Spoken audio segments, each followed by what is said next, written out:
اس وعدے کو توڑ دیتے جو وعدہ کیا جاتا، اور یقین دہانی کرانے کا مقصد کیا ہے کہ وہ شاید ایسی غلطیوں سے پرہیز کریں۔ وہ کیا کیا وعدے تھے؟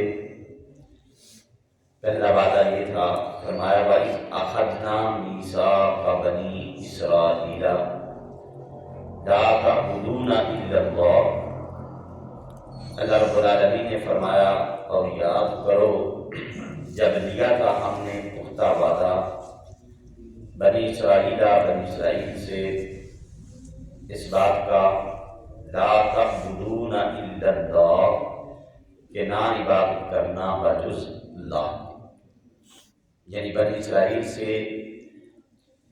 جو پختہ وعدہ لیا گیا، جس پر کاربند رہنے کے لیے کہا گیا، وہ کیا پختہ وعدہ تھا؟ لا تعبدون الا اللہ، کہ اللہ رب العالمین کے علاوہ کسی کی عبادت نہیں کرنی، عبادت کرنی ہے تو اللہ رب العالمین کی۔ اور دوسرا وبالوالدین احسانا، ماں باپ سے اچھا سلوک کرنا۔ ماں باپ بڑی عزت، بڑی عظمت اور بڑی شان والے ہیں، جن کے ساتھ اچھا سلوک کرنے کا حکم اللہ رب العالمین فرما رہا ہے، اور یہ صرف امت مصطفیٰ ہی کو نہیں بلکہ بنی اسرائیل کو بھی اس کا حکم تھا۔ اور والدین کے بعد فرمایا وَذِی الْقُرْبَىٰ، نیز رشتہ داروں کے ساتھ، وَالیتامیٰ، یتیموں کے ساتھ، وَالمساکین، اور مسکینوں کے ساتھ بھی مہربانی کرنا۔ یعنی اگر آپ کا کوئی رشتہ دار کمزور ہے، غریب ہے، لاچار ہے، مجبور ہے، تو اس کے ساتھ اچھا سلوک کرو، اس کی دل جوئی کرو، پیسے کے ذریعے بھی اس کی خدمت کرو، اور اس کی مالی پریشانی کو دور کرنے میں، اور بھی کوئی اگر اس کو کوئی پریشانی ہے اس کو دور کرو۔ سب سے پہلے ماں باپ کے ساتھ اچھا سلوک کرنا، اور پھر رشتہ داروں کے ساتھ۔ والیتامیٰ، پھر یتیموں کے ساتھ، یتیم جن کے سر سے ماں اور باپ کا سایہ اٹھ جائے اور وہ بیچارے یتیم ہو جائیں، جن کا سہارا بظاہر اللہ کے سوا دنیا میں کوئی نظر نہیں آتا، تو اس لیے فرمایا کہ جو بندہ کسی یتیم کے سر کے اوپر محبت سے، شفقت سے، پیار سے اپنا ہاتھ رکھتا ہے، اس کے ہاتھ کے نیچے جتنے بال آتے ہیں اللہ ان بالوں کے برابر نیکیاں عطا فرماتا ہے۔ تو یتیموں کے بعد فرمایا والمساکین، اور مسکینوں سے بھی مہربانی کرنا، وَقُولُوا لِلنَّاسِ حُسْنًا، اور کہنا لوگوں سے اچھی باتیں، اچھی اچھی باتیں کرنا، لوگوں کے ساتھ محبت والی گفتگو کرنا، پیار والی گفتگو کرنا، امن و سلامتی والی گفتگو کرنا۔ یہ نہ ہو کہ تم لوگوں کے ساتھ جب بھی بولو تو ترش روئی کے ساتھ بولو، گالی گلوچ کر کے بولو، نہیں، گھر میں بھی تمہارا یہی رویہ ہونا چاہیے، اپنی بیوی کے ساتھ بھی، بچوں کے ساتھ بھی، اور باہر عزیز و اقارب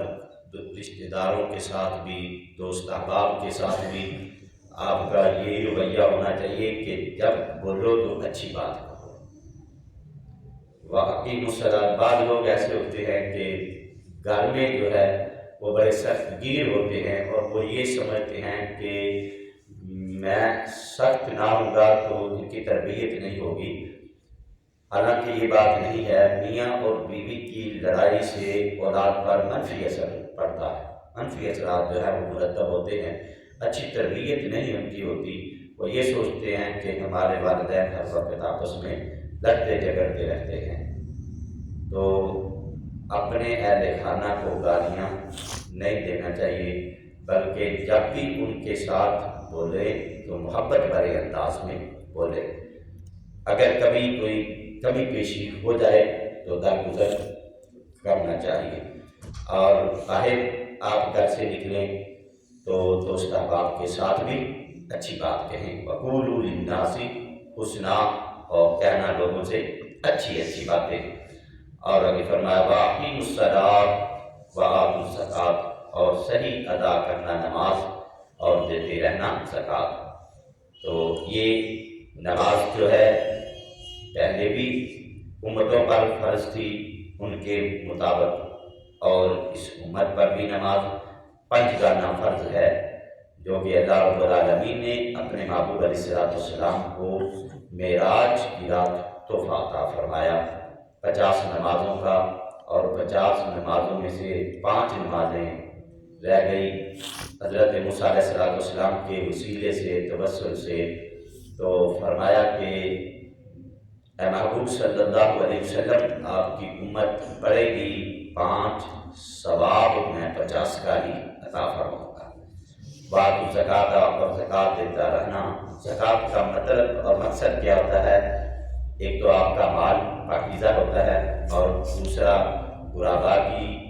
یتامہ کی، مسکینوں کی اس سے دلجوئی ہوتی ہے، جن کا کوئی سہارا نہیں، اس پیسے کے ذریعے ان کو ان کی مدد کی جاتی ہے۔ تو اگر بندہ اس لیے اللہ کی بارگاہ میں مال کا سوال کرتا ہے، دولت کا سوال کرتا ہے، یا اللہ میرے پاس مال ہو، دولت ہو، تو پھر میں اپنے مال سے غریبوں کی مدد کروں گا، یتیموں کے سر پہ شفقت والا ہاتھ رکھوں گا، اور مسکینوں کی دلجوئی کروں گا، اور اس سے میں حج کروں گا، عمرہ کروں گا، اپنے والدین کی خدمت کروں گا، تو پھر ایسے کام کے لیے مال و دولت اللہ تعالیٰ سے طلب کرنا یہ کوئی بری بات نہیں ہے۔ مال جو ہے وہ قارون والا، فرعون والا، کہ جنہوں نے اللہ کے راستے میں خرچ کرنے سے انکار کر دیا تھا، تو وہ مال ٹھیک نہیں ہے۔ اور ہمارے لیے بھی وہ مال کہ جو دل کے اندر جس کی محبت آ جائے تو وہ مال ٹھیک نہیں ہے۔ پیسے، مال و دولت طلب کرنا یہ بری بات بھی نہیں۔ جس طرح کشتی کے ارد گرد پانی رہے تو کشتی اس میں چلتی رہتی ہے، کشتی کو پانی کی ضرورت ہوتی ہے، اسی لیے، اور جب کشتی کے اندر پانی داخل ہو جائے تو وہ تباہ و برباد ہو جاتی ہے۔ اس لیے مال و دولت کی انسان کو ضرورت تو ہے، لیکن جب اس کی محبت انسان کے دل میں اللہ اور اس کے رسول کی محبت سے بڑھ جائے اور وہ دین کے شرعی احکام سے دور ہو جائے دولت کی وجہ سے، پھر وہ دولت جو ہے وہ اچھی نہیں ہے۔ فرمایا وَأَقِیمُوا الصَّلَاةَ وَآتُوا الزَّکَاةَ، اور صحیح ادا کرنا نماز، وَآتُوا الزَّکَاةَ، اور زکوٰۃ دیتے رہنا۔ آگے فرمایا اس بات کا ان سے وعدہ لیا گیا، اور آگے اللہ رب العالمین پھر ان کو یہ یاد کروا رہا ہے کہ تم وعدہ کرنے کے بعد ہر بار اس وعدے کی وعدہ شکنی کر لیتے تھے، توڑ دیتے تھے وعدے۔ تم سے کہا گیا کہ اللہ کے علاوہ کسی کی عبادت نہیں کرنی، ماں باپ کے ساتھ اچھا سلوک کرنا ہے، رشتہ داروں کے ساتھ اچھا سلوک کرنا ہے، یتیموں کے ساتھ اچھا سلوک کرنا ہے، مسکینوں کے ساتھ اچھا سلوک کرنا ہے، اور لوگوں کے ساتھ اچھی باتیں کرنی ہیں، نماز پڑھنی ہے، زکوٰۃ دینی ہے۔ اللہ فرماتا ہے ثم تولیتم، تم پھر تم نے وعدہ شکنی کر لی، الا قلیلا منکم، مگر چند آدمی تم سے ثابت قدم رہے، وانتم معرضون، اور تم روگردانی کرنے والے ہو، تم پھر اپنے کیے ہوئے وعدے سے پھرتے اور تم پھر روگردانی کرنے والے ہو۔ آگے دوسرا وعدہ اللہ رب العالمین یاد کروا رہا ہے، وَإِذَا أَخَذْنَا مِيثَاقَكُمْ، اور یاد کرو جب لیا ہم نے تم سے پختہ وعدہ، کون سا؟ لَا تَسْفِكُونَ دِمَاءَكُمْ، کہ تم اپنوں کا خون نہیں بہاؤ گے، اپنوں کا خون نہ بہانا، وَلَا تُخْرِجُونَ أَنفُسَكُمْ، اور اور نہیں نکالو گے اپنوں کو من دیارکم اپنے وطن سے، ثم اقررتم پھر تم نے اس وعدے پر ثابت رہنے کا اقرار بھی کیا، وانتم تشہدون اور تم خود اس کے گواہ ہو، لیکن پھر بعد میں تم نے کیا کیا کہ اس وعدے کو پھر توڑ دیا، ثم انتم ہؤلاء پھر تم وہی ہو نا جنہوں نے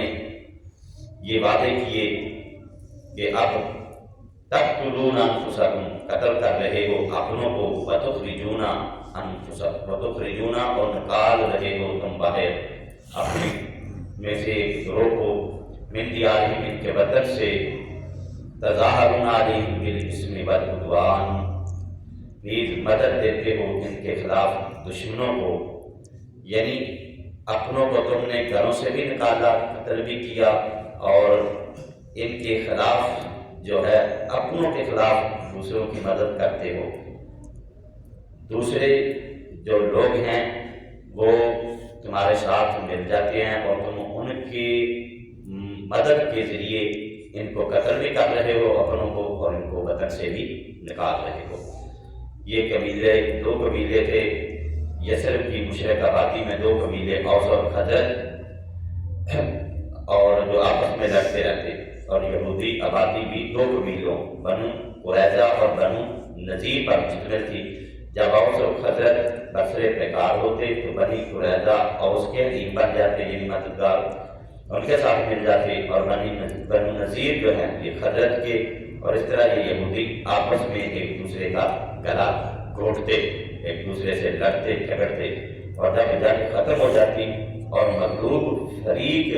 کے اسیران جنگ کو فدیہ ادا کر کے آزاد کرنے کا مرحلہ درپیش ہوتا، تو اس وقت یہ یہودی تورات کی صفا گردانی کرتے، تورات کو کھولتے، تورات کو پڑھتے، اور ان کی آیات سے فدیہ دینے اور فدیہ دینے کے جواز پر استدلال کرتے تھے کہ ان سے فدیہ لیا جائے اور پھر ان کو آزاد کیا جائے۔ تو جو بھی یہ وعدے کرتے رہے اور پھر وعدوں کی اسی طرح وعدہ شکنی بھی یہ کرتے رہے، توڑتے رہے، اللہ رب العالمین بار بار ان کو یاد کروا رہے ہیں، یاد دہانی کر رہے ہیں کہ شاید یہ آئندہ ایسی غلطیوں سے باز آ جائیں اور پرہیز کریں۔ اللہ وَإِن يَأْتُوكُمْ أُسَارَىٰ تُفَادُوهُمْ وَهُوَ مُحَرَّمٌ عَلَيْكُمْ إِخْرَاجُهُمْ اور اگر آئیں تمہارے پاس قیدی بن کر تو بڑے پاک باز بن کر ان کا فدیہ ادا کرتے ہو، حالانکہ حرام کیا گیا تھا تم پر ان کا گھروں سے نکالنا، ان کا گھروں سے نکالنا ہی تم پر حرام کر دیا گیا تھا، اور جب وہ قیدی بن کے آتے ہیں تو پھر تم بڑے پاک باز بن جاتے ہو اور ان کو فدیہ دے کے آزاد کرواتے ہو۔ فرمایا کہ